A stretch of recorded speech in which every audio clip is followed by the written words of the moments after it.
सामने मेरा प्यारा बच्चा जो आज का टॉपिक है, उस टॉपिक में हम लोग जो कवर करेंगे वो कॉग्लेशन और हमारे सराउंडिंग में जो एग्जांपल होते हैं कोलाइड्स के, उनको समझने की कोशिश करेंगे। ध्यान से समझिएगा।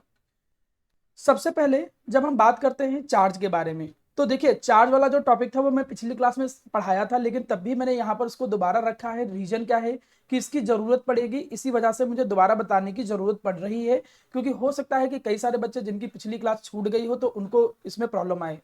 ऐसी प्रॉब्लम महसूस ना हो, इसीलिए दोबारा मैं एक छोटा सा टॉपिक पढ़ा रहा हूं, चार्ज। Charge on collide.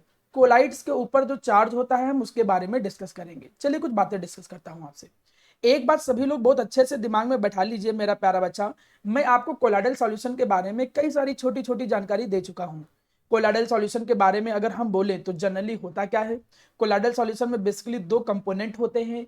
एक कंपोनेंट जो कि ज्यादा अमाउंट में होता है उसको हम लोग बोलते हैं डिस्पर्सन मीडियम, बिल्कुल वैसे जैसे सॉल्यूशन के अंदर सॉल्वेंट होता है। तो यहां पर एक होता है जिसे हम लोग जानते हैं किस नाम से प्यारा बच्चा, डिस्पर्सन मीडियम के नाम से जानते हैं। और इनके अंदर जो पार्टिकल्स होते हैं, इन पार्टिकल्स को हम लोग बोलते हैं, जो पार्टिकल्स के अंदर तैर रहे होते हैं उन पार्टिकल्स को मेरा प्यारा बच्चा हम लोग जानते हैं किस नाम से, डिस्पर्स्ड फेज के नाम से जानते हैं। तो ये भाई डिस्पर्स फेज के पार्टिकल हो गए। तो दो तरीके के पार्टिकल यहां पर मिलेंगे, एक डिस्पर्स फेज और एक डिस्पर्सन मीडियम। चलिए शुरू करते हैं। Disperse phase and dispersion medium. अब डिस्पर्स फेस और डिस्पर्सन मीडियम की जब मैं बात करता हूं तो यहीं पे पिछली क्लास में मैंने आप लोगों के साथ ये भी डिस्कस किया था कि एक्चुअली में जैसा भी कोलाइडल सॉल्यूशन हो, उनके जो पार्टिकल होते हैं, जो कोलाइडल पार्टिकल होते हैं, उनके कोलाइडल पार्टिकल के ऊपर चार्ज होता ही होता है। ये चार्ज में भी पॉजिटिव हो सकता है, ये चार्ज में भी निगेटिव हो सकता है पॉजिटिव चार्ज हो सकता है निगेटिव चार्ज हो। अब कई सारे बच्चों को पता चलेगा सर ये पॉजिटिव निगेटिव चार्ज कैसे हम असाइन करेंगे, कैसे आया। तो कैसे आया इसके लिए आप पुराना लेक्चर देखिए। आज के लिए बस इतना समझ के चलो कि जो पार्टिकल होते हैं कोलाइडल पार्टिकल, जिनको डिस्पर्स फेज के हम पार्टिकल बोलते हैं, उनके ऊपर या तो पॉजिटिव चार्ज होगा या तो निगेटिव चार्ज होगा। कोई भी एक चार्ज उनके ऊपर होगा, इसी को हम बोलते हैं चार्ज ऑन द कोलाइड। कैसे आया दैट इज अनदर पार्ट, वो पुराने लेक्चर में मैंने बताया था। चार्ज की बेसिस पे ही कोलाइड के मैंने कुछ एग्जांपल के रूप में उसको बांटा था। जैसे मैंने आपको बताया था कि भाई जो पॉजिटिव चार्ज वाले कोलाइड तुमको अगर याद करने हो तो उसमें जितने भी हाइड्रेटेड ऑक्साइड होते हैं, हाइड्रेटेड ऑक्साइड का मतलब जैसे एल्यूमिनियम का हाइड्रेटेड ऑक्साइड हो गया, क्रोमियम का ऑक्साइड हो गया हाइड्रेटेड, ठीक, आयरन का हाइड्रेटेड ऑक्साइड हो गया, ये सब हो गए। और एग्जाम्पल आते थे जैसे हीमोग्लोबिन आ गया, TiO2 आ गया, बेसिक डाई आ गया, ये सब मैंने बताया था, याद करने के लिए बोला भी था कि किस तरीके से आप चीजों को थोड़ा दिमाग में रखोगे। जैसे सल्फाइड जो होते हैं वो निगेटिवली सोल में आ जाते हैं, जैसे जो मेटल के होते हैं वो निगेटिव में आ जाते हैं, गोल्ड सिल्वर ये सब आ जाता है। चलिए आगे बढ़ते हैं। एक चीज तो तुम लोगों को पता चल जानी चाहिए थी, और वो ये कि कोलाइडल पार्टिकल के ऊपर कोई ना कोई चार्ज होता ही होता है, चाहे वो पॉजिटिव हो चाहे वो निगेटिव हो। उस बेसिस पे मैं कोलाइड्स को बोलता हूं पॉजिटिवली चार्ज कोलाइड्स या निगेटिवली चार्ज कोलाइड्स बोलता हूं। आगे बढ़ते हैं। यहां पर एक टर्म आया है जिसको हम बोलते हैं कॉगुलेशन के नाम से जानते हैं। चलिए कॉगुलेशन शब्द को थोड़ा सा समझ लेते हैं कि कॉगुलेशन होता क्या है। एक्चुअली में जब मैं कॉगुलेशन की बात करता हूं प्यारा बेटा, तो होता क्या है थोड़ा समझिएगा कि मैंने एक वर्ड समझाया था दैट इज स्टेबिलिटी। मैंने आपको एक चीज सिखाई थी कि भाई स्टेबिलिटी क्या होता है, स्टेबिलिटी ऑफ कोलाइड क्या होता है। स्टेबिलिटी ऑफ कोलाइड्स में मैंने आपको यह बताया था कि भैया मेरे सामने जो कोलाइड्स होते थे वो बेसिकली अट्रैक्शन फोर्स की बेसिस पे दो होते थे। एक कोलाइड को हम लोग बोलते थे लायोफिलिक कोलाइड, एक कोलाइड को हम लोग बोलते थे लायोफिलिक कोलाइड्स, और एक होता था जिसको हम लोग बोलते थे लायोफोबिक कोलाइड्स। एक मिनट रुकिएगा बेटा, थोड़ा मैं एसी ऑन कर दूं।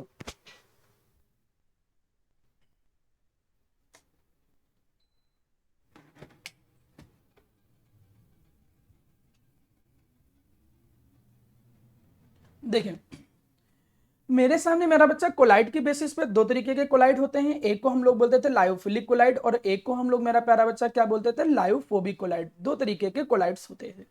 लायोफोबिक कोलाइड्स का मतलब होता है जिसमें जो डिस्पर्स फेस और डिस्पर्सन मीडियम दोनों के पार्टिकल एक दूसरे के बीच में रिपल्सिव फोर्स लगाते हो, रिपल्सन हो रहा हो, उनको बोलते हैं लायोफोबिक। और लायोफिलिक जो होते थे जिनमें अट्रैक्शन फोर्स होता था, मतलब पार्टिकल जो होता था डिस्पर्स फेस के पार्टिकल वो डिस्पर्सन मीडियम के साथ अट्रैक्शन होता था, मतलब वो उसके अंदर आराम से तैर सकते थे। इसीलिए हम लोग ये भी बात डिस्कस करते थे कि जो लायोफिलिक होते हैं, लायोफिलिक कोलाइड्स, इन लायोफिलिक कोलाइड्स में कोई बहुत ज्यादा समस्या नहीं होती है। लायोफिलिक कोलाइड्स ऑलरेडी अपने आप पहले से ही स्टेबल होते हैं, वो ऑलरेडी स्टेबल होते हैं। आपको उन्हें स्टेबलाइज करने के लिए स्टेबलाइजिंग एजेंट की जरूरत नहीं सर है। यहां पर हाँ बोलो सूरज। सर आपकी स्क्रीन नहीं दिख रही। बेटा बेटा प्रियांशु भव्या स्क्रीन दिख रही बेटा? Yes sir. ठीक है, चलिए ध्यान सुनिए। अब हम यस अब हमने मेरा प्यारा बच्चा आपसे बोला क्या कि जो लायोफिलिक कोलाइड्स होते थे वो लायोफिलिक कोलाइड्स ऑलरेडी मेरा प्यारा बच्चा क्या होते हैं, स्टेबल होते हैं। ठीक है, जब वो ऑलरेडी स्टेबल होते हैं, अगर नहीं आ रही स्क्रीन तो सूरज ज्वाइन करके दोबारा रिज्वाइन करो, माइक बंद करिए सूरज। मैंने यहां से क्या कहा कि जो लायोफिलिक कोलाइड्स होते हैं वो लायोफिलिक कोलाइड्स ऑलरेडी खुद ही पहले से स्टेबल होते हैं। पहले से स्टेबल होने का रीजन ये है कि भाई वो ऐसा नहीं है, देखिए होता क्या है कि ऐसा ना हो कि पार्टिकल आपस में अट्रैक्ट होकर नीचे की तरफ सेटल डाउन हो जाए या ऊपर की तरफ फ्रॉथ की फॉर्म में कलेक्ट हो जाए, तो उनको वो ऑलरेडी पानी के साथ या डिस्पर्सन मीडियम के साथ अट्रैक्टेड मोड में है, तो उनको स्टेबलाइज करने की जरूरत नहीं पड़ती है। लेकिन लायोफोबिक कोलाइड जो होते थे, लायोफोबिक कोलाइड्स, ये अनस्टेबल होते हैं। अब अगर ये अनस्टेबल है तो इनको स्टेबलाइज करने के लिए आपको जरूरत पड़ती है स्टेबलाइजिंग एजेंट की। आपको जरूरत पड़ती है स्टेबलाइजिंग एजेंट की, किसको? लायोफोबिक कोलाइड को। मैं अभी पुरानी क्लास के कुछ बेसिक टर्म सिखा रहा हूं, वो बेसिक टर्म इसलिए सिखा रहा हूं क्योंकि बिना उसके आज का लेक्चर समझ में नहीं आएगा। लायोफोबिक कोलाइड को स्टेबलाइज करने के लिए स्टेबलाइजिंग एजेंट का काम कैसे होता था, पिछली क्लास में मैंने बताया था कैसे काम होता था। हम वहां पे करते क्या थे, हम वहां पे ये काम करते थे कि अगर माना ये डिस्पर्सन मीडियम है, थोड़ा समझ के चलिएगा, माना कि ये क्या है, डिस्पर्सन मीडियम है। अब इस डिस्पर्सन मीडियम के अंदर माना मैंने कोलाइडल पार्टिकल डाल दिए, ये कोलाइडल पार्टिकल हैं। अब ये लायोफोबिक है, लायोफोबिक का मतलब ये भैया लिक्विड से, बोले तो डिस्पर्सन मीडियम से दूर भागते हैं। इनका नेचर डिस्पर्सन मीडियम से दूर भागने का है, तो दूर भागने का मतलब या तो वो ऊपर की तरफ कलेक्ट हो जाएंगे सारे या नीचे की तरफ कलेक्ट हो जाएंगे। नीचे या तो प्रेसिपिटेट बना देंगे आपस में एग्रीगेट होके। भाई जब आपस में एग्रीगेट होते हैं ना, देखिए जैसे कुछ लोग ऐसे होते हैं जब उनको समाज में रहना पसंद नहीं है तो उन लोगों का ग्रुप बनना चालू हो जाता है और वो ग्रुप बना करके बिल्कुल अलग हो जाते हैं समाज से। बिल्कुल वैसा यहां पर भी है कि भाई कुछ पार्टिकल जो है जो उस डिस्पर्सन मीडियम में रहना पसंद नहीं कर पा रहे हैं, उनके साथ हेटिंग नेचर है, उनके साथ रिपलिंग नेचर है, वो लायोफोबिक हैं, तो वो लोग ग्रुप बना लेते हैं, आपस में कलेक्ट हो जाते हैं और कलेक्ट होकर क्या हो जाते हैं कि नीचे की तरफ क्या हो जाते हैं मेरा प्यारा बच्चा, सेटल डाउन हो जाते हैं। इस चीज को मेरा प्यारा बच्चा हम लोग जानते हैं किस नाम से, कॉगुलेशन के नाम से जानते हैं, जो कि अभी हम डिस्कस करेंगे। तो ऐसा ना हो कि वो नीचे की तरफ सेटल डाउन हो जाए, ऐसा ना हो कि वो भैया आपस में कलेक्ट हो जाएं, गैदरिंग हो जाए उनके बीच में। इससे बचने के लिए उनको स्टेबलाइज किया जाता है। और कैसे स्टेबलाइज किया जाता था? सेम चार्ज देखिए, हम उनके ऊपर सेम चार्ज दे देते हैं। माना हो सकता है हम सेम पॉजिटिव चार्ज दे दें और या तो सेम निगेटिव चार्ज दे दें।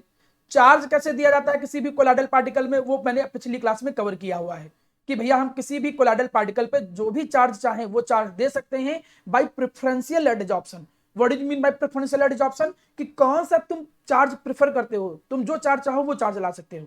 तो प्रेफरेंशियल एडजॉर्प्शन करके हम उसके ऊपर सेम चार्ज ले आए। तो सेम चार्ज लाने से फायदा क्या हुआ कि अब अगर ये एक दूसरे के पास आने की कोशिश करेंगे, समझिएगा, अब अगर ये एक दूसरे के पास आने की कोशिश करेंगे तो आ नहीं पाएंगे, क्योंकि इनके बीच में क्या लगेगा, रिपल्सन लगेगा सेम चार्ज आने के कारण। अब रिपल्सन लगेगा तो दूर दूर रहेंगे। अब ये पार्टिकल हमेशा उस डिस्पर्सन मीडियम के अंदर हमेशा दूर दूर फैलते रहेंगे, क्योंकि वो चाहे भी तो एक दूसरे के पास नहीं आ सकते हैं। क्यों एक दूसरे के पास नहीं आ सकते हैं? क्योंकि उनके ऊपर हमने क्या किया है कि सेम चार्ज प्रोवाइड कर दिया है। जब हमने सेम चार्ज प्रोवाइड कर दिया है तो जैसे एक दूसरे के पास वो कोशिश करेंगे कि गैदर होकर कलेक्ट हो जाएं, तुरंत उनके बीच में रिपल्सन लगने लगेगा और फिर से दूर भाग जाएंगे। ये तरीका होता है लायोफोबिक कोलाइड को स्टेबिलिटी प्रोवाइड करने का। तो दो टॉपिक बहुत अच्छे से याद रखिएगा। आज की क्लास समझने के लिए हमें कोगुलेशन समझने के लिए दो चीजें आनी चाहिए। पहली चीज कि कोलाइडल पार्टिकल के ऊपर कोई ना कोई चार्ज होता ही होता है, चाहे पॉजिटिव चार्ज हो चाहे नेगेटिव चार्ज हो। बात नंबर एक, लायोफिलिक पहले से स्टेबल होते हैं, लायोफोबिक को स्टेबल करने के लिए हम सेम चार्ज उसके ऊपर दे देते हैं, या तो पहले से सेम चार्ज हो या तो हम सेम चार्ज उसके ऊपर दे देंगे। इससे लायोफोबिक को क्या मिल जाएगी, स्टेबिलिटी मिल जाएगी। चलिए आज का टॉपिक यहां पर स्टार्ट करते हैं। हमारे सामने ये जो हेडिंग देख रहे हो, ये मान के चलो कि ये भी उतनी ही ज्यादा इंपॉर्टेंट है जितनी की पेप्टाइजेशन था। क्या मुझे कोई बता सकता है कि पेप्टाइजेशन की डिफिनेशन क्या होती थी? कोई भी बच्चा जिसने रेगुलर क्लास किया हो, इला राम पीहू, कोई भी बता सकता है।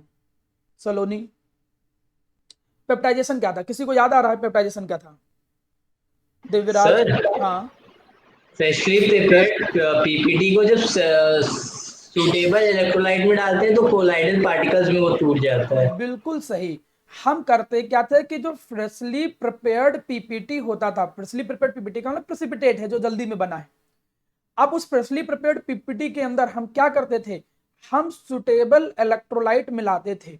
जैसे ही हम सुटेबल इलेक्ट्रोलाइट मिलाते थे तो ये प्रेसिपिटेट छोटे छोटे हिस्सों में टूट करके क्या बना देता था, कोलाइडल सॉल्यूशन बना देता था। इस प्रोसेस को हम एक नाम देते थे जिसे हम कहते थे पेप्टाइजेशन। इसको क्या कहते थे हम, पेप्टाइजेशन। ये भी एक नंबर में बहुत बार पूछी जाने वाली डिफिनेशन है। अगर मैं इसको कंप्लीट बोलूं तो जो लिखा है उसी को जोड़ना पड़ेगा। Peptization can be defined as the process of the formation of colloidal solution.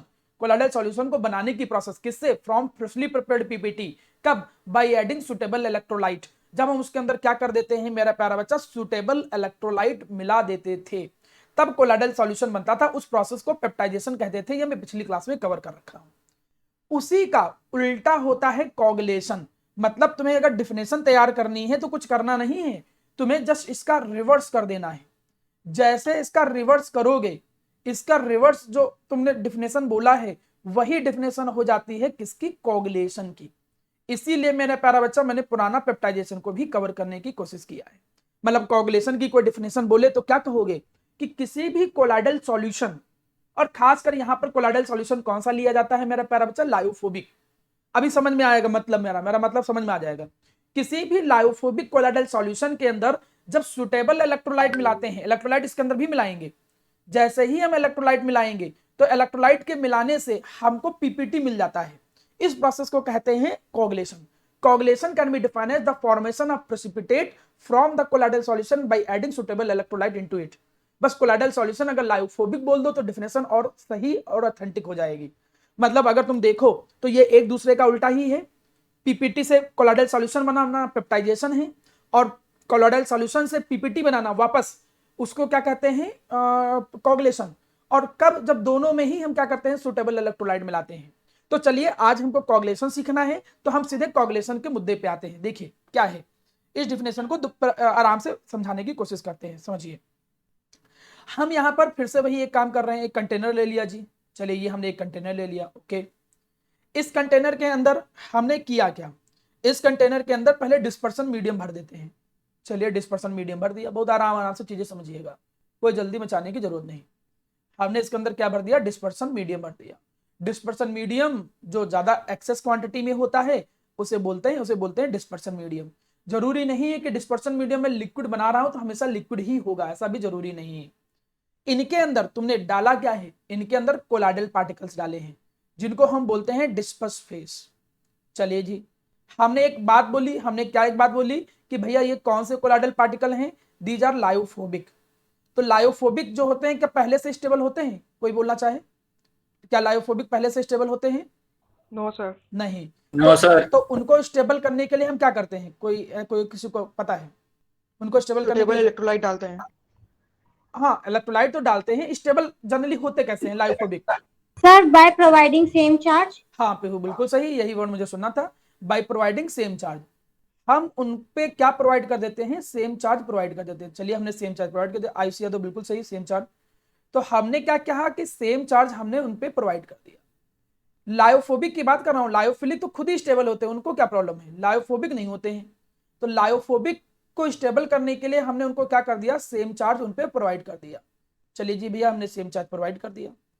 अगर ये सेम चार्ज ना देते तो क्या होता, अगर हम ये सेम चार्ज ना देते, जो कोई आंसर देना चाहे, हर्षकांत, सलोनी, मुस्कान, मुस्कान सर सृष्टि। ये गैदर हो जाते हैं एक साथ। ये गैदर हो जाते एक साथ, मतलब एक साथ गैदर होके हो सकता है कि पीपीटी बना देते, यही होता। अब हमने किया क्या मेरा प्यारा बच्चा, इसके अंदर हमने सुटेबल इलेक्ट्रोलाइट मिला दिया। लेट सपोज कोई भी इलेक्ट्रोलाइट ले लो, हमने कहा माना NaCl, हमने NaCl मिला दिया, Na+ और Cl-। अब Na+ और Cl- मिलाया तो प्लस प्लस से तो कोई मतलब नहीं, प्लस तो वैसे भी इससे दूर भागेगा। लेकिन निगेटिव, ये जो निगेटिव आयन है इसका बड़ा रोल है। क्या रोल है इसका, बड़ा रोल। ये निगेटिव आयन इसके पॉजिटिव चार्ज को क्या कर देगा, न्यूट्रलाइज कर देगा। इसके पॉजिटिव चार्ज को क्या कर देगा, न्यूट्रलाइज कर देगा। इसके पॉजिटिव चार्ज को क्या कर देगा, न्यूट्रलाइज कर देगा। अच्छा, तो न्यूट्रलाइजेशन से फर्क क्या पड़ेगा, न्यूट्रलाइजेशन से फर्क ये पड़ेगा कि इस कोलाइडल सॉल्यूशन को स्टेबिलिटी दे कौन रहा था, इसको स्टेबिलिटी दे रहा था यही सेम चार्ज। तुमने इलेक्ट्रोलाइट मिलाया, उस इलेक्ट्रोलाइट का जो अपोजिट चार्ज है, इलेक्ट्रोलाइट का अपोजिट चार्ज का मतलब पार्टिकल के ऊपर कोई ना कोई सेम चार्ज था जिससे स्टेबिलिटी मिल रही थी, उसके अपोजिट जो चार्ज है, जैसे यहाँ पॉजिटिव था तो निगेटिव वाला कोलाइडल पार्टिकल के ऊपर जो चार्ज था उसको न्यूट्रलाइज कर देगा। भाई अब तो बड़ी समस्या है, पहले तो स्टेबिलिटी उसको उसी से मिल रही थी, अब वो क्या है, सेम चार्ज गायब हो गया।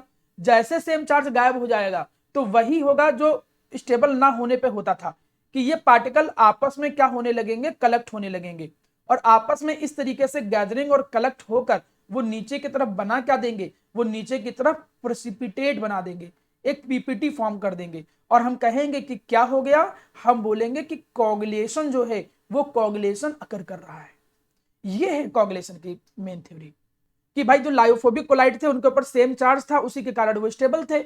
आपने इलेक्ट्रोलाइट मिलाया, इलेक्ट्रोलाइट का जो चार्ज है उसने इसके चार्ज को हटा दिया, रिमूव कर दिया, जैसे इसके चार्ज को हटाया न्यूट्रलाइज हो गया, जैसे ये न्यूट्रलाइज हुआ तो वो नीचे की तरफ देखो क्या हो गए, कोगुलेट हो गए नीचे की तरफ। हाँ बोलो सर पीपीटी तो वैसे भी बन जाता है क्योंकि लायोफोबिक तो अनस्टेबल होते हैं तो बेटा, फिर वो सोल ही नहीं कहलाता रोहित, फिर वो सोल क्यों कहलाता, क्या वो कोलाइडल सॉल्यूशन कहलाता जब वो नीचे पहले ही पीपीटी पड़ा हुआ है।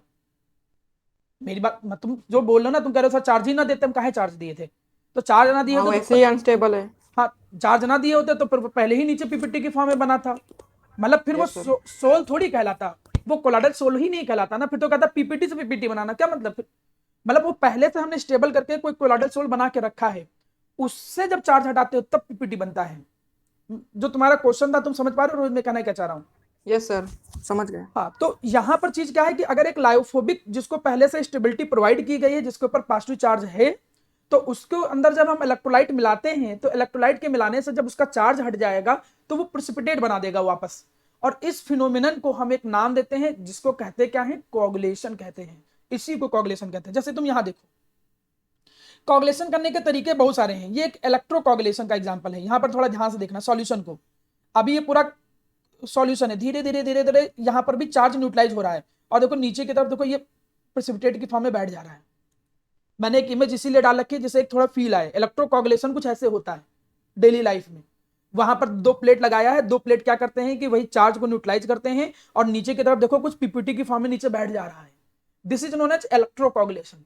मैं कोगुलेशन के कुछ और एग्जांपल देता हूं जिससे थोड़ा फील आए कि कोगुलेशन होता कहां है। जैसे ब्लड, तुम ब्लड की बात करो तो जो ब्लड क्लॉटिंग होता है वो भी कोगुलेशन का ही एग्जांपल है।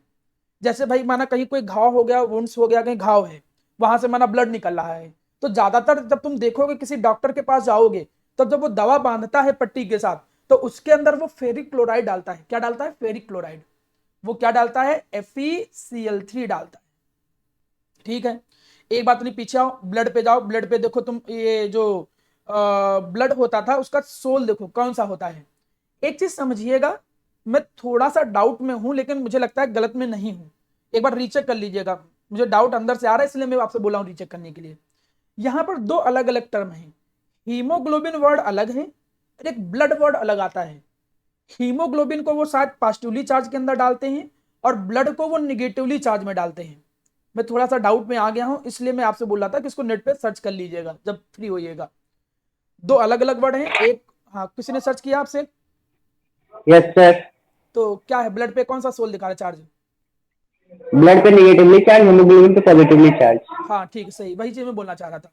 बुक से। हीमोग्लोबिन जो होता है वो पॉजिटिवली चार्ज माना जाता है और जो ब्लड होता है उसको निगेटिवली चार्ज मानते हैं। अच्छा, ब्लड का मतलब क्या है? ब्लड में जो भी लिक्विड पार्ट है उसके अंदर जो भी सेल्स होते हैं, ब्लड सेल, वो एक तरीके से कोलाइडल सॉल्यूशन का काम करते हैं।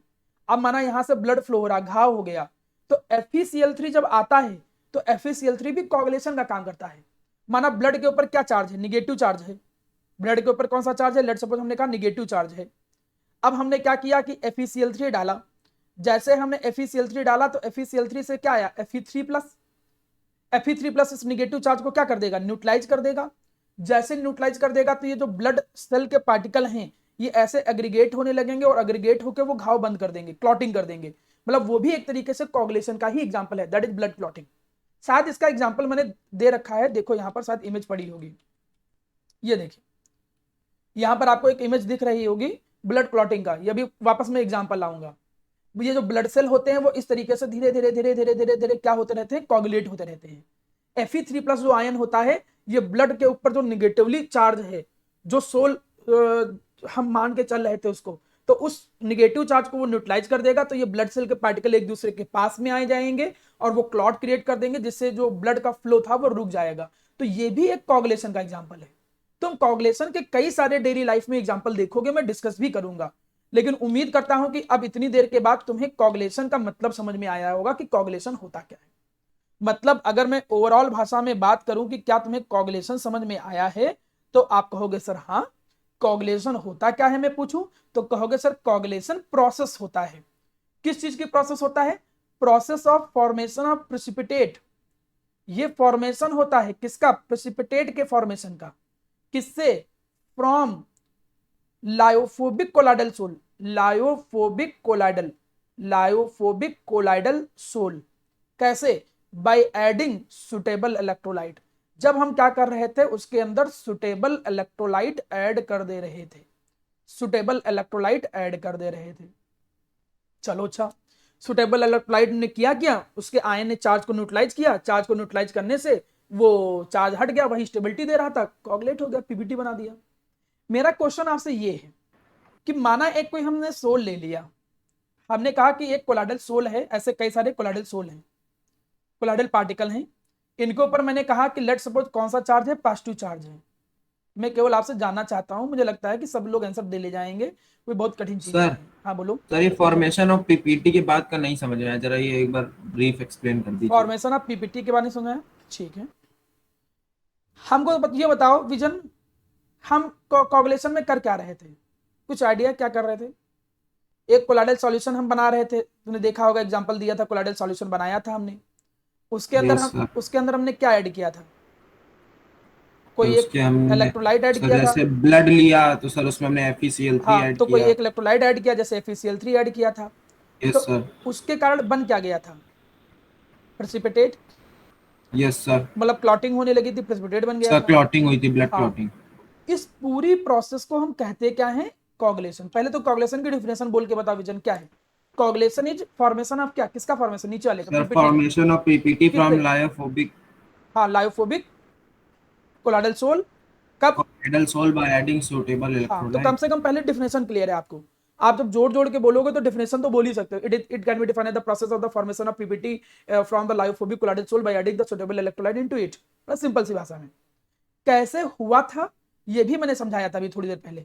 हमने कहा था कि जो पॉजिटिव, जैसे पॉजिटिव चार्ज है इनके ऊपर, तो इसी के कारण इनके ऊपर स्टेबिलिटी थी। तो पिछली क्लास में आए थे विजन के? नहीं आए थे पिछली क्लास में? सर पिछली क्लास में नहीं आ पाए थे। अच्छा, तो पिछली क्लास देखना, तभी समझ में ज्यादा आएगा, इसीलिए उनको प्रॉब्लम होती है। यस तो सर। सर वो लेक्चर आपने अपलोड ही नहीं किया कोई था। कोई बात नहीं, अब ध्यान देगा। हमने क्या कहा कि जैसे पॉजिटिव चार्ज के कारण स्टेबिलिटी आ रही थी। अच्छा, पॉजिटिव चार्ज के कारण स्टेबिलिटी क्यों आ जाती है? कोई बोलेगा जो पिछली क्लास में थे कि सेम चार्ज होने से स्टेबिलिटी क्यों आती है? भव्या बताओ, सेम चार्ज के कारण स्टेबिलिटी क्यों आती है?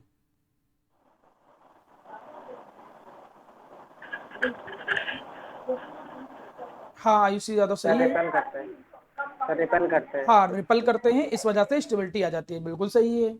मतलब हम यहाँ पर ये बोलेंगे कि सेम चार्ज होने से ये फायदा है कि ये सेम चार्ज एक दूसरे को रिपल करने लगता है, और रिपल्सन से क्या होगा कि पास में नहीं आ पाएंगे। भाई पीपीटी तो तभी बनता था जब वो पास में आने लगते थे। कनिष्क का भी आंसर सही, नो एग्रीगेशन, मतलब कलेक्शन नहीं होने पाता है। तो अब हम तुमसे ये बोल रहे थे विजन कि इसके अंदर अगर तुमने अपोजिट चार्ज डाल दिया तो ये चार्ज जो स्टेबल कर रहा था, इसको जो रिपल कर रहा था, वो गायब हो जाएगा। अब जब चार्ज Yes, गायब हो sir. जाएगा तो ये आपस में कलेक्ट हो जाएंगे, कलेक्ट होकर फिर नीचे पीपीटी बनाने लग जाएंगे। ठीक है, तो इलेक्ट्रोलाइट के मिलाने से पीपीटी कैसे बन रहा है, ये चीज मैंने अभी तक आपको समझाई थी। सर बोलो रोहित। सर पार्टिकल्स के पास जैसे कि सेम चार्ज है तो वो ऑपोजिट चार्ज उसके पास जाएगा, तो सर वो डबल लेयर भी तो बना सकता है सर देखो, ऑपोजिट चार्ज की। ना समझो, जैसे ये पॉजिटिव चार्ज है, ये पॉजिटिव चार्ज है, ये पॉजिटिव चार्ज है, ये पॉजिटिव चार्ज है। वो नेगेटिव चार्ज का डबल लेयर नहीं बना सकता। मैं समझा रहा हूँ, वहां पे ये पॉजिटिव चार्ज पहले एडजॉर्ब था।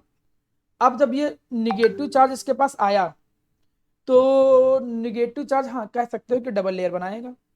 मतलब निगेटिव चार्ज के पास कलेक्ट होगा, वो डबल लेयर भी बनाएगा। डबल लेयर का कॉन्सेप्ट अगर जाओ तो लगभग इसी तरीके से काम करता भी था, लेकिन वो धीरे धीरे न्यूट्रलाइज करने का भी काम करेगा।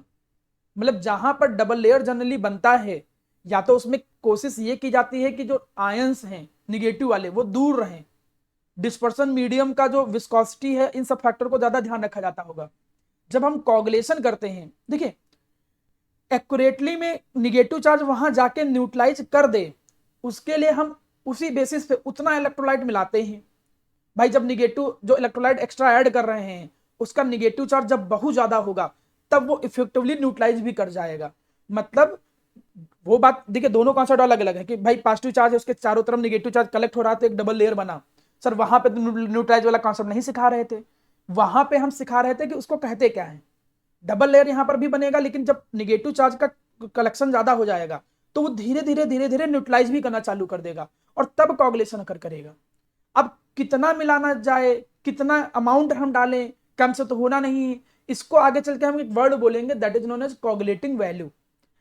उम्मीद करता हूं मेरी बात समझ में आ रही होगी। अब मेरा क्वेश्चन ये है कि अगर ये कोलाइडल पार्टिकल हैं जिन पे पॉजिटिव चार्ज है, इनके अंदर मैं क्लोराइड आयन मिलाऊं, इनके अंदर मैं सल्फेट आयन मिलाऊं, इनके अंदर अगर मैं फॉस्फेट आयन मिलाऊं, तो इन तीनों में से ए बी सी में से कौन जल्दी कोगुलेशन करेगा?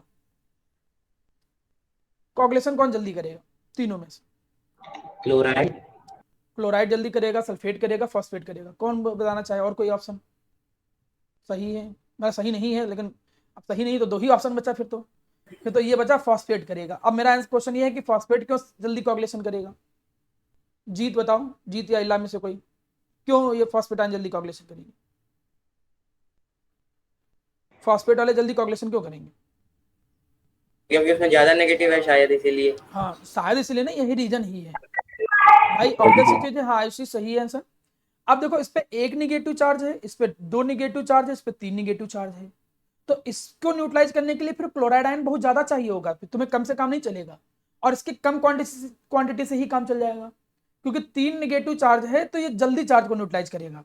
तो यहां पर कौन सा इलेक्ट्रोलाइट जो है, कौन सा इलेक्ट्रोलाइट कितनी जल्दी कोगुलेशन करेगा, वो कहीं ना कहीं उस इलेक्ट्रोलाइट के आयन की वैलेंसी पे भी डिपेंड करता है। यहां पर मैं वैलेंसी वर्ड ना बोल के क्या बोलूं, चार्ज बोलूं तो ज्यादा अच्छा शब्द है। जितना ज्यादा अपोजिट चार्ज होगा उतनी जल्दी कोगुलेशन होगा। इसको एक नियम बना दिया गया और उस नियम को नाम क्या दिया गया? हार्डी-स्कुल्ज रूल। एक नंबर में कई बार ये पूछ लिया जाता है। ठीक, ये रूल कहता क्या है? ये रूल के अगर पॉइंट तुम देखो तो पॉइंट तो दो बार में लिखा गया, लेकिन इतना बोलने की जरूरत नहीं है। जैसे कह रहा है कि जो कोगुलेशन होता है ये अपोजिट चार्ज के आयन के कारण होता है। भाई जो सोल के ऊपर चार्ज है उसके अपोजिट चार्ज का जब हम आयन मिलाते हैं तब उसकी वजह से कोगुलेशन होता है, बात नंबर एक। बात नंबर दो कि जो कोगुलेटिंग पावर है, कोई इलेक्ट्रोलाइट कितना जल्दी कोगुलेशन करेगा वो डायरेक्टली प्रोपोर्शनल है। किसके डायरेक्टली प्रोपोर्शनल है? जो भी वैलेंसी होता है चार्ज की, वैलेंसी बोले तो चार्ज एक तरीके से, उसकी पावर 4 पे। लेकिन अब आपको ऐसे दो शब्दों में तोड़ के ना बोलते हुए सीधे एक वर्ड में बोलो, और क्या बोलो? अगर हार्डी-स्कुल्ज रूल आ जाए तो आप कहोगे कि जो कोगुलेटिंग पावर होती है, कोगुलेटिंग पावर का मतलब कौन कोगुलेशन जल्दी करेगा? Coagulating power of an electrolyte, किसी भी इलेक्ट्रोलाइट की जो कोगुलेटिंग पावर होती है वो डायरेक्टली प्रोपोर्शनल होता है चार्ज ऑन दी आयंस। जो आयंस होते हैं करस्पॉन्डिंग, उसके ऊपर कितना चार्ज है उसके डायरेक्टली प्रोपोर्शनल होते हैं। यही चीज मैं देखो पीछे बता भी रहा था, एक निगेटिव चार्ज है, दो निगेटिव चार्ज है, तीन निगेटिव चार्ज है, कौन जल्दी कोगुलेशन करेगा? अगर सेम क्वांटिटी में हम डालें तो सेम क्वांटिटी में अगर हम डालें तो कोगुलेशन फॉस्फेट वाले जल्दी करेंगे, क्योंकि उस पर तीन निगेटिव है तो पॉजिटिव को जल्दी गायब करेंगे। जब पॉजिटिव चार्ज जल्दी गायब होगा तो जल्दी कोगुलेशन होगा। तो इसी रूल को एक नाम देते हैं, that is known as Hardy Schulze rule. याद रखिएगा, बहुत कोई कठिन नहीं है, बच्चे पढ़ के नहीं जाते इसीलिए भूल जाते हैं वो। आप सिंपल सी भाषा में बोलोगे कि कितनी जल्दी कोगुलेशन होगा, ये डायरेक्टली प्रोपोर्शनल होता है कि आयन या इलेक्ट्रोलाइट के जो आयन है उनके ऊपर कितना चार्ज है, उसके डायरेक्टली प्रोपोर्शनल है। ज्यादा चार्ज होगा जल्दी कोगुलेशन होगा, बात खत्म। इसी रूल को हम एक नाम देते हैं, that is known as Hardy Schulze rule. अगले पॉइंट पे आ जाओ। एक डेफिनेशन है दैट इज कोगुलेटिंग वैल्यू। भाई कोगुलेटिंग वैल्यू का मतलब क्या है? हम अलग अलग इलेक्ट्रोलाइट मिला रहे हैं, फॉस्फेट मिलाएं तो जल्दी कोगुलेशन हो जाएगा, NaCl मिलाएं, क्लोराइड आयन मिलाएं तो धीरे कोगुलेशन होगा, कितना अमाउंट मिलाएं। तो इन शब्दों को ध्यान में रखते हुए हमने एक टर्म बोला that is known as coagulating value. Coagulating value ये कहता है कि कितना मिनिमम कंसंट्रेशन चाहिए, किसका चाहिए, इलेक्ट्रोलाइट का, मिलीमोल्स पर लीटर। मिलीमोल्स पर लीटर में कितना हमें इलेक्ट्रोलाइट चाहिए, कंसंट्रेशन को भी एक डिफिनेशन दिया गया कि हमको भैया मिलीमोल्स पर लीटर में कितना इलेक्ट्रोलाइट चाहिए कि वो कॉगुलेशन कर दे। कॉगुलेशन करने का मतलब वो प्रेसिपिटेट कॉज कर दे, और कितनी देर में, 2 आवर्स में। देखिए ये एक रेफरेंस बनाया गया, जरूरी तो नहीं कि भाई कॉगुलेशन जो है कोई हो सकता है 1 ही घंटे में जल्दी कर दे कॉगुलेशन, लेकिन हमने एक बाउंड्री सेट की, हमें 2 घंटे में कॉगुलेशन चाहिए। 2 घंटे में कॉगुलेशन हो तब कितना इलेक्ट्रोलाइट डालना पड़ेगा, वो उस इलेक्ट्रोलाइट की कॉगुलेटिंग वैल्यू कहलाए। हो सकता है कि कोई बड़ी जल्दी 2 घंटे में कम ही अमाउंट से कॉगुलेशन कर दे। देखिए कोई एक चीज को तो फिक्स करना पड़ेगा यार ना, या तो टाइम फिक्स करो या तो चार्ज फिक्स करो। तो यहां उन्होंने टाइम फिक्स कर दिया, इन्होंने कहा कि जो कोलाइडल सोल है उसको 2 घंटे के अंदर ही कॉगुलेट करना है, और 2 घंटे में कॉगुलेशन हो जाए तो कितना अमाउंट मिलाना पड़ता है। जैसे NaCl का 2 ग्राम मिलाना पड़ा, 2 ग्राम में तब जाके वो 2 घंटे में कॉगुलेशन कर पाया, तो हम कहेंगे कि NaCl की कॉगुलेटिंग पावर इतनी है। कोई 0.1 ग्राम से ही कॉगुलेशन कर दे रहा है, तो 0.1 ग्राम से ही कॉगुलेशन कर देगा तो उसकी कॉगुलेटिंग पावर उतनी होगी। कॉगुलेटिंग पावर का मतलब होता है कि किसी भी इलेक्ट्रोलाइट का कितना कंसंट्रेशन रिक्वायर्ड है मिलीमोल्स पर लीटर में, जिससे वो कॉगुलेशन कर पाए, जिससे वो प्रेसिपिटेशन कर पाए, और कितनी देर में प्रेसिपिटेशन कर पाए, 2 आवर में। तो उसी वैल्यू को हम एक नाम देते हैं, that is known as coagulating value. इसको हम क्या नाम देते हैं, कॉगुलेटिंग वैल्यू। अमन अब स्क्रीन प्रॉपर थोड़ी दिख रही है कि नहीं बेटा, अमन?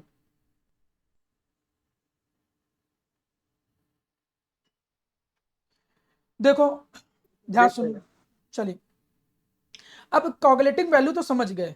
यहां पर देखिए मैंने एक पेज छोड़ रखा है, इस पे मैं एक क्वेश्चन बताना चाहता हूं। कभी कभी क्वेश्चन ऐसे आ जाता है, जैसे एक क्वेश्चन ऐसे बना देगा, कॉन्सेप्चुअल क्वेश्चन है, ध्यान रखिएगा, इस चैप्टर में बड़ा इंटरेस्टिंग क्वेश्चन है, बनाते भी वैसे।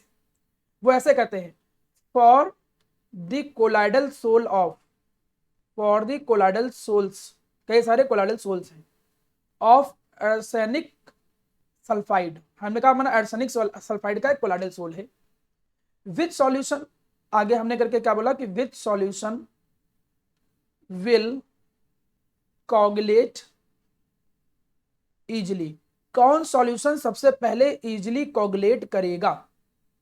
अब मैंने यहां पर कुछ एग्जांपल दे दिए, जैसे मैंने कहा 0.1 मोलारिटी NaCl, एक ऑप्शन दे दिया हमने 0.1 मोलारिटी Na2SO4, हमने एक एग्जांपल दे दिया 0.1 मोलारिटी यूरिया, हमने एक एग्जांपल दे दिया 0.1 मोलारिटी सोडियम फॉस्फेट, ऐसे करके एग्जांपल दे दिया। देखिए अब यहां पर क्वेश्चन ऐसे भी आ सकता है कि कौन जल्दी कॉगुलेशन करेगा, या कहेगा कि भाई इनको अरेंज करके दिखाओ कि कौन कॉगुलेशन फास्ट करेगा।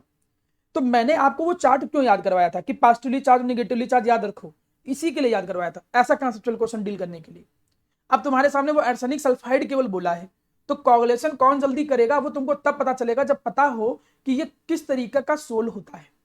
क्या हमको कोई बता पाएगा कि आर्सेनिक सल्फाइड जो होता है ये नेगेटिवली चार्ज, हाँ बिल्कुल सही, तो ये कौन सा चार्ज होता है, निगेटिवली चार्ज सोल होता है। अगर याद है तो बहुत अच्छी बात है, ये निगेटिवली चार्ज सोल होता है। तो कॉगुलेशन के लिए रिस्पॉन्सिबल कौन है, पॉजिटिव वाला हिस्सा कि निगेटिव वाला हिस्सा होगा, कौन कॉगुलेशन के लिए रिस्पॉन्सिबल होगा, कॉगुलेशन के लिए कौन रिस्पॉन्सिबल होगा, अविका कॉगुलेशन के लिए कौन रिस्पॉन्सिबल होगा, पॉजिटिवली वाला हिस्सा कि निगेटिव? पॉजिटिव। पॉजिटिव। भाई सोल तो निगेटिव है ही ना, तो कॉगुलेशन के लिए तो पॉजिटिव वाला रिस्पॉन्सिबल होगा ना। जब पॉजिटिव आएगा तब निगेटिव को करेगा, सोल निगेटिवली चार्ज है। तो अब हम इलेक्ट्रोलाइट में कौन सा चार्ज देखेंगे, पॉजिटिव चार्ज देखेंगे।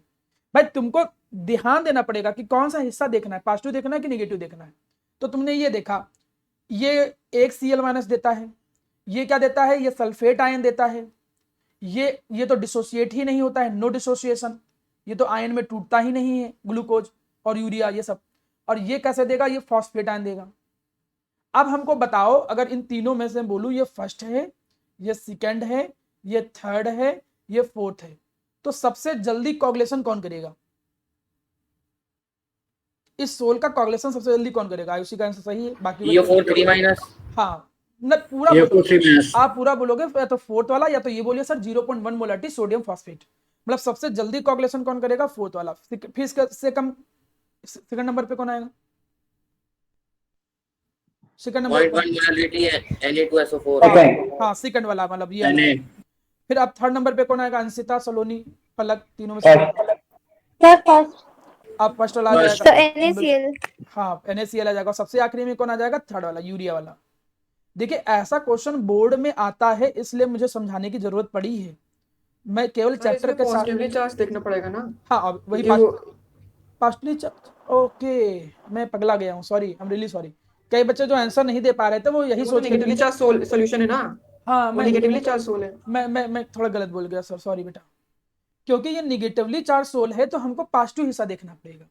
अब पॉजिटिव हिस्से में ये भी Na+ है, ये भी Na+ है, ये भी Na+ है, तो क्वेश्चन टेक्निकली थोड़ा गलत हो गया।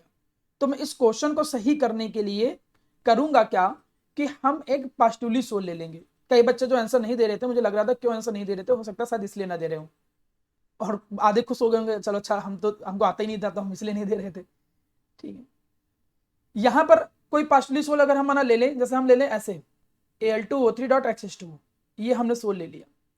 आपको बताया था मैंने कि जो हाइड्रेटेड हाइड्रोक्स वो होते हैं ऑक्साइड, ये पॉजिटिवली सोल होते हैं। अब अगर तुम इसकी बात करो तो ये चूंकि क्या हो गया, ये पॉजिटिवली सोल हो गया। अब पॉजिटिवली चार्ज सोल हो गया तो इस पे हम ध्यान किसका देंगे? इस पे हम ध्यान देंगे, ये पॉजिटिवली सोल है तो अब निगेटिव वाले हिस्से का ध्यान देंगे। यही मुझसे थोड़ी गलती होगी, मैं थोड़ा ध्यान नहीं दिया, मुझे लगता है अविकार ने सही बोला था।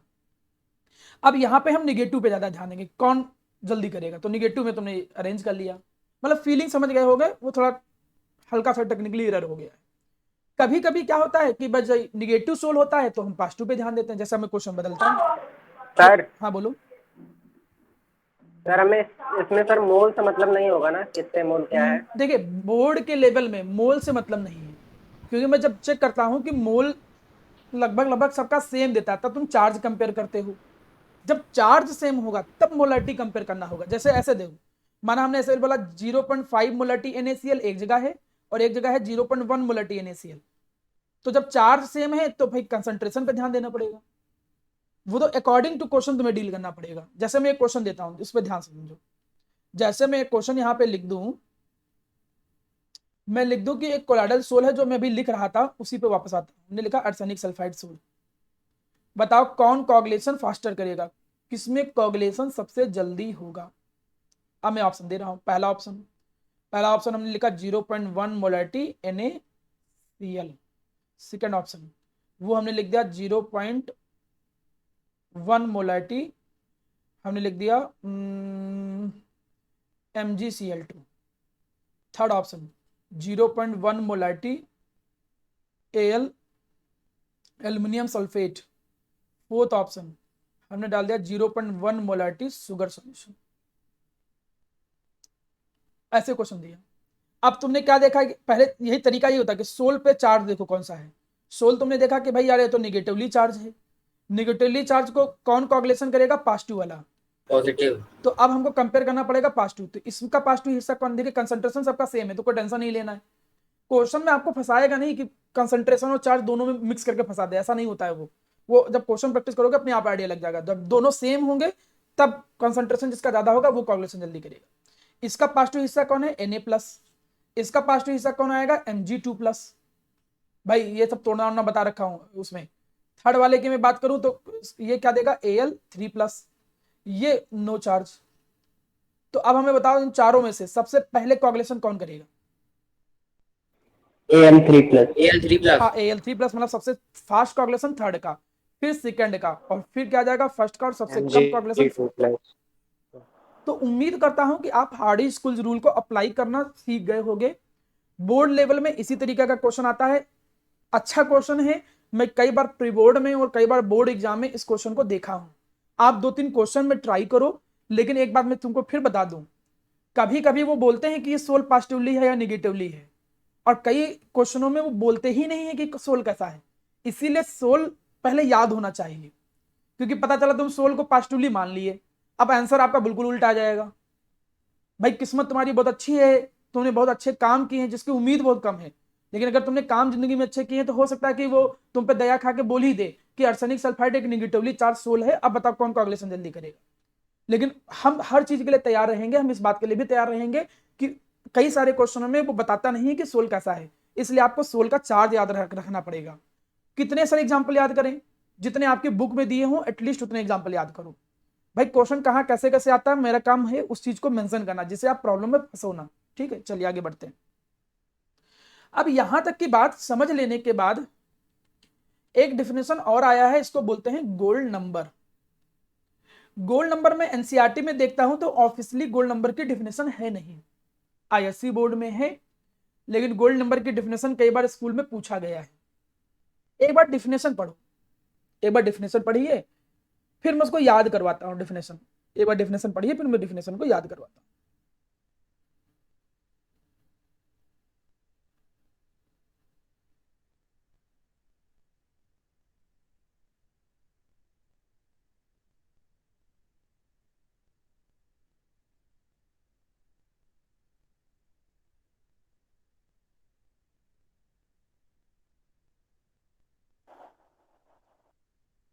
चलिए डिफिनेशन पढ़ लिया, अब ध्यान सुनो।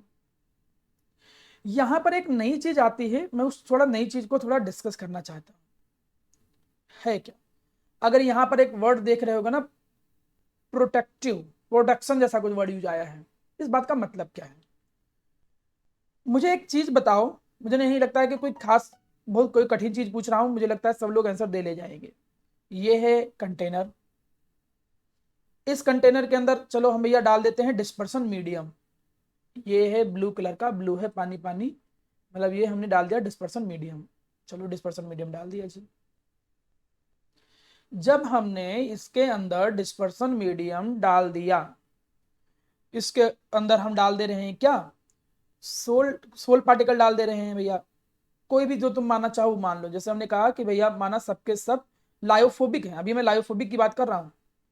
अब आपको असल लायोफोबिक हैं तो लायोफोबिक तो स्टेबल होते नहीं हैं, तो हम कहेंगे परेशान क्यों हो रहे हो, लायोफोबिक स्टेबल नहीं होते तो क्या परेशानी है। क्यों स्टेबल नहीं होते, क्योंकि वो लिक्विड से दूर भागते हैं, फोबिया मतलब डर, हेटिंग नेचर, और दूर भागते हैं तो इसीलिए वो कलेक्ट होके या तो पीपीटी बना देंगे तो फ्रॉथ बना देंगे, तो ये पानी से दूर भागने का नेचर रखते हैं। तो अब इनको स्टेबल करने के लिए हमें चाहिए होगा स्टेबलाइजिंग एजेंट। ठीक है, तो ये सोल थे, इनको स्टेबलाइजिंग एजेंट हमें चाहिए था, हम आपकी बात मान गए। तो अब इनको स्टेबल होने के लिए चाहिए स्टेबलाइजिंग एजेंट, तो हम स्टेबलाइजिंग एजेंट के तौर पे कोई भी इलेक्ट्रोलाइट मिलाए, प्रेफरेंशियल एडजॉर्प्शन के थ्रू सेम चार्ज दे दिए। सेम चार्ज देने का मतलब, चलो हम एग्जांपल ले रहे हैं, जैसे हमने इस पे चार्ज दे दिया, सब पे निगेटिव निगेटिव, सब पे हमने सेम चार्ज प्रोवाइड किया, सेम चार्ज प्रोवाइड किया, निगेटिव निगेटिव। अभी आप लोगों को पता है, अभी थोड़ी देर पहले मैं बताया था कि सेम चार्ज देने से स्टेबिलिटी कैसे आती है, कि वो एक दूसरे के पास नहीं आ पाते हैं। क्यों पास नहीं आ पाते हैं, क्योंकि रिपल्सन लगने लगता है। रिपल्सन लगने से जब वो एक दूसरे के क्लोज नहीं आ पाएंगे तो इन लायोफोबिक सोल को देखो क्या मिल गई, स्टेबिलिटी मिल गई। इन लायोफोबिक सोल को क्या मिल गई, स्टेबिलिटी मिल गई। हम एक जो कॉन्सेप्ट पढ़ाते हैं वो बिल्कुल जरूरी नहीं कि बिल्कुल 100% वैसा ही रियल कॉन्सेप्ट इंडस्ट्रियल लेवल पे होता हो। एक हम अप्रोच सिखाने की कोशिश करते हैं कि क्या है। लायोफिलिक सलोनी बेटा इसलिए नहीं लेते हैं क्योंकि लायोफिलिक पहले से स्टेबल होते हैं, क्योंकि वो वाटर के साथ अट्रैक्टेड रहते हैं। ये मैं पिछली क्लास में पढ़ाया था स्टेबिलिटी वाले में। तो जो पहले से ही अट्रैक्टेड रहते हैं डिस्पर्सन मीडियम के साथ, तो उनको उन पे चार्ज देने की जरूरत ही नहीं है। जब वो पहले से ही स्टेबल हैं तो कोई चार्ज नहीं होगा उनके ऊपर। जब उनके ऊपर कोई चार्ज हम एक तरीके से कंसिडर नहीं करेंगे तो उनमें बहुत ज्यादा कॉगुलेशन वाली परेशानी उतनी ज्यादा नहीं महसूस होती है। इसीलिए यहाँ लायोफोबिक की बात कर रहे हैं, ये स्टेबिलिटी का मुद्दा है। चलो अब आगे बढ़ते हैं। मैं यहां से ये पूछना चाहता हूं कि क्या होगा कि अगर हम इसके अंदर कोई इलेक्ट्रोलाइट मिला दें, क्या होगा अगर हम इसके अंदर कोई इलेक्ट्रोलाइट मिला दें, जैसे हमने मिला दिया सोडियम सल्फेट। बताओ क्या होगा भाई, सोडियम सल्फेट मिला दिया तो ये Na+ में टूटा, सल्फेट आयन में टूटा, और अच्छा खासा अमाउंट में मिला दिया तो क्या होने लगेगा, जानवी। Na+ आयंस जाएंगे, नेगेटिवली चार्ज को न्यूट्रलाइज कर देंगे, हाँ, तो पीपीटी बना लेंगे नीचे। Na+ आएंगे, उसको न्यूट्रलाइज कर देंगे, मतलब कॉगुलेशन होने लगेगा। हम चाहे ये डालते, चाहे तो कोई और एग्जांपल लिख देते जिसमें थोड़ा पॉजिटिव चार्ज ज्यादा दिख रहा होता, जैसे MgCl2 लिख देते। अब जैसे हमने यहाँ माना MgCl2 लिख दिया, तो MgCl2 माना टूटा Mg2+ में, 2Cl- में, ठीक। तो ये जाएगा और उसको न्यूट्रलाइज कर देगा। मतलब एक तरीके से होने क्या लगेगा, कॉगुलेशन अकर होने लगेगा। कॉगुलेशन अकर होने का मतलब ये चार्ज अपोजिट चार्ज जाके न्यूट्रलाइज करेगा, और न्यूट्रलाइज करने के बाद वो पीपीटी बनाने लगेगा। अब यहां पे मुद्दा उठता है कि यार हमें बचाना है, हमें प्रोटेक्ट करना है। किसको प्रोटेक्ट करने की बारी होती है, लायोफोबिक की। लायोफिलिक की नहीं, क्योंकि लायोफिलिक ऑलरेडी स्टेबल होता है, उनको क्या प्रोटेक्ट करोगे, वो खुद ही स्टेबल होता है, उनको जरूरत नहीं। अब लायोफोबिक को बचाना है, किससे बचाना है बताओ, लायोफोबिक को किससे बचाना है? जीत बताओ, जीत, सलोनी, हर्ष, पलक। इन लायोफोबिक सोल हैं ये, जिन पे सेम चार्ज था, अब उनको बचाना है, तो किस चीज से बचाना है? क्लोरीन से। टुगेदर होने से। मतलब पहले तो कोगुलेशन से बचाना है, और किससे बचाना है? यहाँ पर ये निगेटिव है तो Mg2+ से, मतलब एक तरीके से बचाना किससे है? इलेक्ट्रोलाइट से बचाना है, ठीक है। तो हमें इलेक्ट्रोलाइट से बचाना है लायोफोबिक सोल को। क्यों बचाना है? क्योंकि अगर हम इलेक्ट्रोलाइट आया उसके कांटेक्ट में तो चार्ज हटा देगा, चार्ज हटा देगा तो कोगुलेशन हो जाएगा। अब बचाना है भाई इसको, तो बचाने का एक तरीका आया। क्या तरीका आया? कहा गया कि हम अगर लायोफिलिक का एडजॉर्प्शन कर दें, ये नहीं बताया गया कि कैसे एडजॉर्प्शन किया गया, सेम टाइप के चार्ज वाले पार्टिकल के थ्रू एडजॉर्प्शन किया गया, व्हाट एवर द रीजन, ये सब कुछ नहीं बोला गया। कहा गया कि अगर हम इसके ऊपर लायोफिलिक का, मैं कलर चेंज कर देता हूं, कहा गया कि अगर हम इसके ऊपर लायोफिलिक का एक एडजॉर्प्शन कर दें, लायोफिलिक के जो पार्टिकल होते हैं सोल, वो थोड़े से छोटे होते हैं in comparison to lyophobic. Lyophobic के कंपैरिजन में वो छोटे होते हैं। तो अगर हम लायोफिलिक की एक लेयर इसके ऊपर एडजॉर्ब कर दें, तो जो आयन है, इलेक्ट्रोलाइट है, वो बहुत ज्यादा कांटेक्ट में नहीं आ पाएगा इसके अंदर चार्ज पे। ये लगभग थ्योरी कुछ ऐसा कहता है कि अगर हमें प्रोटेक्ट करना है तो प्रोटेक्ट करते कैसे हैं? लायोफोबिक के ऊपर लायोफिलिक कोलाइड की एक लेयर चढ़ा के, लायोफोबिक के ऊपर लायोफिलिक की एक लेयर चढ़ा के, लायोफोबिक के ऊपर लायोफिलिक कोलाइड जो होता है, उस लायोफिलिक कोलाइड को एडजॉर्ब करा करके। और देखो ये अब तैरता भी रहेगा क्योंकि ये पानी के साथ अट्रैक्टेड रहता है, तो कोई खास प्रॉब्लम भी नहीं, सोल भी ओवरऑल स्टेबल रहेगा, और प्लस इलेक्ट्रोलाइट से बच भी गया। कैसे बच गया? ये लायोफिलिक की एक लेयर चढ़ा करके। देखिए ये 3 टर्म हमने इसलिए समझाई है, पूरी कहानी इसलिए समझा रहा हूं जैसे गोल्ड नंबर समझ में आया आपको डेफिनेशन। गोल्ड नंबर, चूंकि गोल्ड वर्ड जो आया है वो गोल्ड वर्ड इसलिए आया है क्योंकि जो वहां पर कोलाइडल सोल लिया गया है, वो कोलाइडल सोल मेनली लिया गया है गोल्ड सोल। गोल्ड सोल का मतलब गोल्ड का कोलाइडल सोल, गोल्ड का कोलाइडल सॉल्यूशन। अब इसी कहानी को ध्यान से समझिएगा, हम बचाते कैसे हैं? लायोफिलिक कोलाइड को कोगुलेशन से कैसे बचाते हैं? लायोफिलिक को कोगुलेशन से बचाना है तो लायोफिलिक की एक लेयर चढ़ानी होगी उसके ऊपर। कैसे चढ़ाना है ये हमारा टास्क नहीं है, ठीक है। बस लायोफिलिक की एक लेयर चढ़ा देंगे तो इलेक्ट्रोलाइट डायरेक्ट कांटेक्ट में नहीं आ पाएगा जिसके अंदर चार्ज है, और जिससे कहीं ना कहीं न्यूट्रलाइजेशन होने से बच जाएगा, और जिससे कोगुलेशन होने से बच जाएगा। अब इस डिफिनेशन पे आऊं, देखो यही सब यहाँ कुछ बना हुआ है, protection of collide.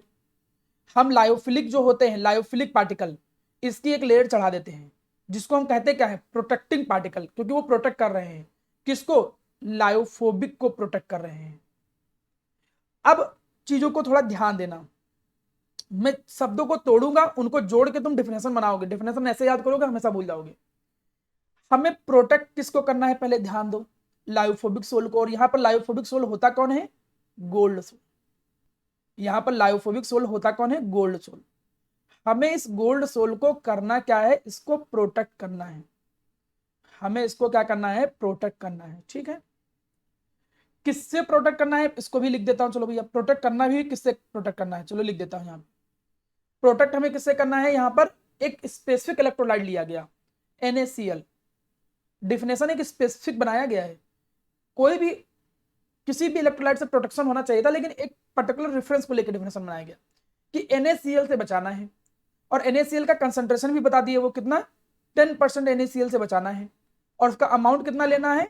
1 millilitre. 1 millilitre of 10% NaCl से बचाना है इससे। ये वो इलेक्ट्रोलाइट है, इस इलेक्ट्रोलाइट से बचाना है, क्योंकि हम इसको क्या कर रहे थे? ऐड कर दे रहे थे। इससे बचाना है, ठीक है। अगर नहीं बचाते तो क्या होता? अगर हम नहीं बचाते तो यहां पर कोगुलेशन होने लगेगा। अगर नहीं बचाएंगे तो कोगुलेशन होने लगेगा। इससे हमें बचाना है, फॉर कोगुलेशन होने से बचाना है। प्रोटेक्ट किस लिए करना है? कोगुलेशन होने से। तो अब आपको मालूम है कि भाई कोगुलेशन से प्रोटेक्ट के लिए बचाना है तो तुमको चाहिए क्या होगा? तुम्हें चाहिए होगा लायोफिलिक कोलाइड। अब लायोफिलिक कोलाइड चाहिए, तुम्हें चाहिए होगा, रिक्वायरमेंट किसकी पड़ेगी? तुम्हें रिक्वायरमेंट पड़ेगी लायोफिलिक कोलाइड की। लायोफिलिक कोलाइड की रिक्वायरमेंट। और इसके कितने मिलीग्राम चाहिए, ठीक है। और गोल्ड सोल के बारे में भी बोला गया, कितना गोल्ड सोल? तो बोला गया 10 ml। 10 millilitre gold sol, 10 millilitre gold sol, इसको बचाना है। उस समय कितनी रिक्वायरमेंट पड़ेगी लायोफिलिक कोलाइड की? यही डिफिनेशन होती है, किसकी डिफिनेशन होती है? गोल्ड नंबर की डिफिनेशन होती है। यही डिफिनेशन होती है किसकी? गोल्ड नंबर की डिफिनेशन होती है। यह डिफिनेशन किसकी होती है? गोल्ड नंबर की डिफिनेशन। समझिएगा, मतलब यहां पर गोल्ड नंबर होता क्या है। अब एक बार डिफिनेशन दोबारा पढ़ो, जो लिखा है उसको थोड़ा ध्यान से समझिएगा। हेलो, हाँ पढ़ा रहे हैं अभी, अभी आपको बात करते हैं आराम से, ठीक है। अब गोल्ड नंबर की डिफिनेशन पढ़ो ध्यान से। हम बोलेंगे क्या? गोल्ड नंबर का, देखिए तोड़ तोड़ के पढ़ाने का रीजन ये है कि जिससे डिफिनेशन भूलो ना। पहला स्टेप ये देखो, पहला इसको बोलोगे, it can be defined the requirement of the milligram of the lyophilic colloid, ठीक है, फॉर द प्रिवेंशन। फिर सेकंड पे इसके बारे में बोलोगे, फॉर द प्रिवेंशन या protection of the 10 millilitre of gold sol for the coagulation. Third पे इसको बोलोगे, किससे? From 1 millilitre of 10% NaCl of electrolyte. अब आप तीनों को जोड़ के देखो, अब डिफिनेशन देखो ऊपर प्रॉपर लिखी हुई। अब ऐसे ब्रेक करके पढ़ोगे ना तो मुझे याद है कि तुमको तैयार ऐसे ही करना पड़ेगा। 3 टर्म को खाली ढूंढना है, 3 टर्म को आपको ढूंढना है, बस उन्हीं 3 टर्म को लास्ट टाइम में रटना है। फिर एग्जाम के टाइम इनको याद करके चले जाओगे तो डिफिनेशन प्रॉपर लिख के आओगे। अब फर्स्ट सेकंड थर्ड तीनों को ऐड करो, तीनों को ऐड करने से देखो प्रॉपर डिफिनेशन बन नहीं है कि gold number can be defined as the number of milligram of lyophilic colloid required to protect the 10 milliliter of gold salt for coagulation from the 1 milliliter of 10% NaCl electrolyte is known as gold number। समझ में आया मेरा बच्चा? तो मैं अगर ये कहूं कि तुमको डिफिनेशन क्या समझ में आई, तो उम्मीद करता हूं कि तुमको डिफिनेशन समझ में आनी चाहिए थी। अब मैं आपसे डिफिनेशन यहां पर पूछ रहा हूं, इस डिफिनेशन को जो लिखा है इसको मिटा देना, ठीक है। इसको हमने क्या किया? मिटा दिया जी। चलिए अब मुझे जल्दी से कोई एक लोग बताओ। आप फरहान आंसर दीजिए, फरहान इस चीज का आंसर दीजिए। गोल्ड नंबर की डिफिनेशन। सर वो सर जो sir 1 ml sir 10 ml sir gold. भाग गए थे क्या जब पढ़ा रहे थे? हमको लग रहा है सर हम बताएं, हमको याद हो गई है। हाँ बता विजन। Sir number of milligram of protective colloid which added to 10 ml old solution so that it is just prevented। अरे महाराज मार दूंगा तमाचा, भी सही कर देंगे। ऊपर वाली डिफिनेशन लिख लिए हैं, हमको याद हो गई है। सर लिखे नहीं है सर, याद अबे किए हैं। तुम लिखे नहीं होते, तुम नीचे से देख देख के बताते हो तो प्रोटेक्टिव कोलाइड वर्ड ही ना यूज सर किए होते। नीचे नहीं देखे हैं सर, वेबकैम यहाँ रखा है। अरे तुमको इसको देख के ही बताना है जो यहाँ लिखा हुआ है। इसको जो ये स्क्रीन पे देख रहे हो इसको देख के ही बताना है, ये तीनों शब्द सर को जोड़ वो के। वाली रट ली है, नहीं चलेगा काम। नहीं चलेगा क्योंकि वो भूल जाओगे। इतनी मेहनत हम इसलिए कर रहे हैं, नहीं तो हम कहते तो रट लो। सर रट लिए हैं वो वाली। तुम्हें हम कूड़ देंगे, तुमको रट लिए भूल के नहीं जाओगे क्या? ऐसे ही याद करो। सर पेपर के एक दिन पहले फिर याद कर लेंगे। हाँ ठीक ठीक, तुम बेटा यही करना, फेल हो जाना फिर आना रो रो के। जीत जल्दी से सर, डिफिनेशन इसको सर ये वाली याद कर ले रहे हैं। चलो सलोनी तुम बताओ डिफिनेशन। सलोनी शर्मा। सर हम कह रहे सर इसको रिपीट करिए सर, समझ नहीं आया था। पूरी रामायण खत्म हो गई, समझ में नहीं आया का? तुम लोग भगवान करे तुम लोग टीचर बनो, हम तुमको श्राप देते हैं कि तुममें से 2-4 टीचर बने, तुमको तब दर्द महसूस होगा हमारा, ठीक है, कि कितना टीचर को दर्द महसूस होता है कि जब पूरी कहानी खत्म हो जाती है तब तुम कहते हो सर समझ में नहीं आया। बीच में पूछ लिया करो, कोई बात नहीं, समझाने का मेरा काम है। पहले देख तो लो किसको समझ में आ गया है। जानवी डिफिनेशन बताओ, बता पाओगे? मुस्कान, जानवी मुस्कान में से कोई एक लोग इसको देख के क्या कोई डिफिनेशन बता सकते हो? नहीं तो फिर से 5 मिनट बताएंगे। तो बोल ही नहीं रहा है, लोग गायब हो जाते हैं। Amount of colloid which must be added to prevent coagulation of 10 ml of gold salt from 1 ml of 10% concentration of NaCl electrolyte। अच्छा सृष्टि तुम बताओ बोल के।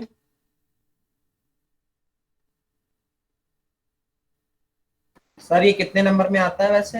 1 नंबर में आएगा, 10-20 नंबर में थोड़ी आ जाएगा, वो भी आता है नहीं आता। 1 नंबर में इतनी डेफिनेशन सही है? अरे तुम जो बोले हो ठीक है, लेकिन हम बोल के सीख तो लो, वहां भूल जाओगे। हम ये नहीं कर रहे, हम जो बताने के लिए टाइम लिए वो तुम लोग समझ नहीं पा रहे हो। Okay sir. कोई कौन बोलेगा किसको याद हो गई है? इसको देख के कौन लोग बता सकता है? कोई है भैया एक को तो कि पूरा फिर से बताएं। वाह वाह बेटा वाह, बहुत सही। अभिषेक यादव तुम बताओ बेटा। तो यस सर। हम दोनों का नाम अभिषेक है, साथ मेरी लाज रख लो तुम बेटा, इज्जत रख लो थोड़ी बहुत। Minimum milligrams required of lyophilic colloids हाँ to protect from coagulation of 10 ml gold sol हाँ from 1 ml of 10% NaCl. ठीक है, चलो कोई बता ले गया। ठीक है, सही है। तो डिफिनेशन उतनी कठिन नहीं है। हमने अभी थोड़ी देर पहले आपको क्या बताया कि अगर तुमको लायोफोबिक सोल को बचाना है, अब सर लायोफोबिक सोल को बचाना किससे है? इलेक्ट्रोलाइट से बचाना है। क्यों इलेक्ट्रोलाइट से बचाना है? क्योंकि इलेक्ट्रोलाइट आएगा तो इसके चार्ज को न्यूट्रलाइज करके कॉगुलेशन कर देगा। कॉगुलेशन से मुझे बचाना है, तो वो इलेक्ट्रोलाइट से अगर हमें बचाना है तो हमको उसके ऊपर लायोफिलिक की लेयर चढ़ानी पड़ेगी। अभी थोड़ी देर पहले इसलिए मैंने अलग से बकायदा 5 मिनट लिया भी था कि लायोफिलिक की लेयर चढ़ाओगे तभी प्रोटेक्शन होगा। अब यहां पर चीजें फिक्स कर दी गई हैं कि प्रोटेक्ट किसको करना है? 10 मिलीलीटर गोल्ड सोल को प्रोटेक्ट करना है। किससे प्रोटेक्ट करना है? प्रोटेक्ट करना है इस इलेक्ट्रोलाइट से, इस इलेक्ट्रोलाइट से प्रोटेक्ट करना है। चाहिए क्या होगा? Protective colloid. और किसके प्रोटेक्टिव कोलाइड चाहिए? लायोफिलिक कोलाइड के। मतलब प्रोटेक्टिव कोलाइड बोले तो लायोफिलिक कोलाइड चाहिए। उसके कितने मिलीग्राम चाहिए बचाने के लिए? किसको? इस 10 मिलीलीटर गोल्ड सोल को। किससे? 1 मिलीलीटर ऑफ 10% NaCl को बचाने के लिए, से बचाने के लिए। तब जितने मिलीग्राम चाहिए होंगे उसको गोल्ड नंबर कहेंगे। हम फिर से बोल दे रहे हैं, gold number can be defined as the number of milligram of lyophilic colloid required to protect 10 milliliter of gold sol for the from the coagulation किससे? from the 1 milliliter of 10% NaCl electrolyte। तो मतलब कितने milligram तुमको lyophilic collide चाहिए 10 ml gold soul को बचाने के लिए? किससे? 1 मिलीलीटर ऑफ 10% NaCl इलेक्ट्रोलाइट से बचाने के लिए। इसको कहते हैं हम लोग गोल्ड नंबर के नाम से जानते हैं। जल्दी से मुझे इसकी डिफिनेशन बताइए, किससे मैं पूछूंगा? अविका डिफिनेशन बताइए फिर से बोल के। The number of milligrams of protective lyophilic colloids added to 10 ml of gold sol to prevent coagulation from occurring by addition of 1 ml 10% NaCl electrolyte। हाँ, मैं देखिए मुझे इतना मेहनत नहीं करनी चाहिए। मैं बोले यार डिफिनेशन लिखी है, लिख याद करके चले जाओ, क्या मतलब है? मुझे मालूम है, टेक्निकली मैं कई सालों से देख रहा हूँ कि बच्चे लास्ट टाइम में डिफिनेशन भूल जाते हैं। ये रटने वाली डिफिनेशन नहीं है। इसको अगर तुम ब्रेक करके नहीं समझोगे तो फिर वहां पर नहीं लिख पाओगे। और तुम ये दिमाग से निकाल दो, कितना याद करोगे? अभी तो मैं ये जब याद करोगे तो इनऑर्गेनिक में क्या करोगे? इनऑर्गेनिक तो रटना है तुम्हें भाई, पूरी की पूरी रिएक्शन याद करनी है, सब याद करना है, पी ब्लॉक डी ब्लॉक, उसमें कई सारी चीजें याद करनी है। अब ये तो थोड़ी है कि तुम्हारा मतलब बिल्कुल वो हार्ड डिस्क है कि भाई बस वही कंट्रोल एस करो बस सेव होता जा रहा है। ठीक है, वहां पर सेव होता जा रहा है, सेव होता जा रहा है। तुमको कुछ चीजें तो पैटर्न बना के याद करना पड़ेगा जिससे याद हो पाए। हाँ जी जी बिल्कुल सही है बेटा डिफिनेशन, ठीक है जो तुमने भेजा है। चलो जी, ये यहाँ तक चीज समझ में आ गया। अब आगे बढ़ते हैं। ये टाइम हो गया क्या? 8:50 हो गया क्या? Yes, sir. 40 हो गया। चलिए तो फिर मैं अगली क्लास में मैं इनकी एप्लीकेशन सुनूंगा, और जितना मैं आपको पढ़ाया हूं मेरा प्यारा बच्चा, वो मैं सारी चीजें आप लोगों से पूछूंगा। अगली क्लास में सभी लोग क्या करेंगे कि कोलाइड कंप्लीट तैयार करके आएंगे।